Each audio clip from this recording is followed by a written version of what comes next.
টিএমসিপির প্রতিষ্ঠা দিবসে কলকাতা বিশ্ববিদ্যালয়ে পরীক্ষা 28 অগস্ট দুপুর 2টো থেকে স্নাতকোত্তরের পরীক্ষা রয়েছে। আর সেই পরীক্ষা সূচি নিয়েও এবার আপত্তি জানালো তৃণমূল ছাত্র পরিষদ। তৃণমূল ছাত্র পরিষদের পক্ষ থেকে ঠিক কী কারণে আপত্তি জানানো হয়েছে সেই বিষয় নিয়ে বিস্তারিত জানাবেন প্রতিনিধি ব্রতদীপ ভট্টাচার্য আমাদের সঙ্গে রয়েছেন। ব্রতদীপ, দেখো, তৃণাঙ্কুর ভট্টাচার্য কিন্তু একটি সোশ্যাল মাধ্যমে একটি পোস্ট করেছেন এবং তিনি সরাসরি সেখানে অভিযোগ করছেন যে এই ঘটনার নেপথ্যে গভীর ষড়যন্ত্র রয়েছে।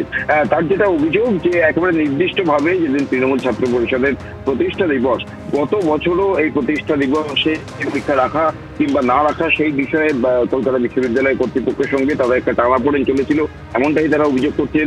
তারা অভিযোগ যে তারা কলকাতা বিশ্ববিদ্যালয় কর্তৃপক্ষকে এর আগেও জানিয়েছিলেন এবং অনুরোধ করেছিলেন এই প্রতিষ্ঠা দিবসের দিন কোন রকম পরীক্ষা কিংবা অন্য কোনো কর্মসূচি না রাখার। কিন্তু তা সত্ত্বেও এই বছরও সেই তাদের প্রতিষ্ঠা দিবসের দিন পরীক্ষা রাখা হয়েছে এবং তৃণাঙ্কুর ভট্টাচার্য যেটা সরাসরি তিনি অভিযোগ করছেন যে এর নেপথ্যে রাজনৈতিক উদ্দেশ্য রয়েছে এবং যে সোশ্যাল মিডিয়ায় যে পোস্ট তিনি করেছেন সেখানেও কিন্তু তিনি এখানে স্পষ্টভাবে উল্লেখ করেছেন যে এই পরীক্ষার সূচি ঘোষণা করা হয়েছে এবং ঠিক দুপুর 2টো থেকে বিকেল 5টা, এটি কোনো সাধারণ একাডেমিক সিদ্ধান্ত নয় এবং তার যেটা বক্তব্য এটি রাজনৈতিক কারণে রাজনৈতিক উদ্দেশ্য প্রণীত এই সিদ্ধান্ত।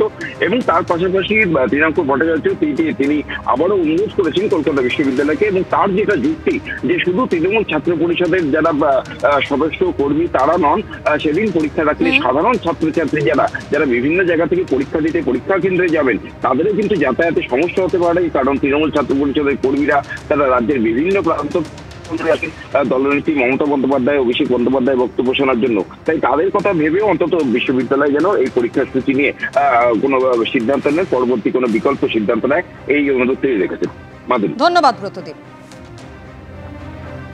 কলকাতা বিশ্ববিদ্যালয়ের স্নাতকোত্তরের পরীক্ষা সূচি নিয়ে বিশ্ববিদ্যালয় কর্তৃপক্ষকে বেনজির আক্রমণ টিএমসিপির রাজ্য সভাপতি তৃণাঙ্কুর ভট্টাচার্য। তার প্রতিক্রিয়া এবার আপনাদের শোনাবো।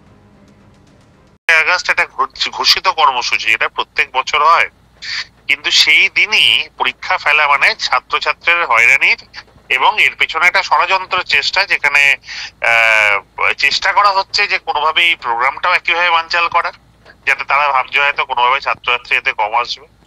পাশাপাশি ওই 28 আগস্ট এবং আশপাশের সময় পরীক্ষা দেওয়া মানে ছাত্রছাত্রীরা হয়রানি করা।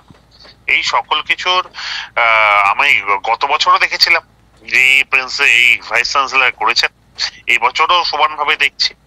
আমার মনে হলো এটা সামনে আনা উচিত এবং একইভাবে আমি ইউনিভার্সিটি কর্তৃপক্ষকে আবেদন করছি যে দয়া করে 28 তারিখ সাধারণ ছাত্রের হয়রানি হবে এমন কিছু আপনারা করবেন না, কেন সেদিন প্রচুর ছাত্রছাত্রীরা আসবে সারা বাংলা জুড়ে। স্বাভাবিকভাবে একটা ট্রান্সপোর্টেশন এর ক্ষেত্রে তো সাধারণ ছাত্রের সমস্যা হওয়ার একটা সুযোগ রয়েছে।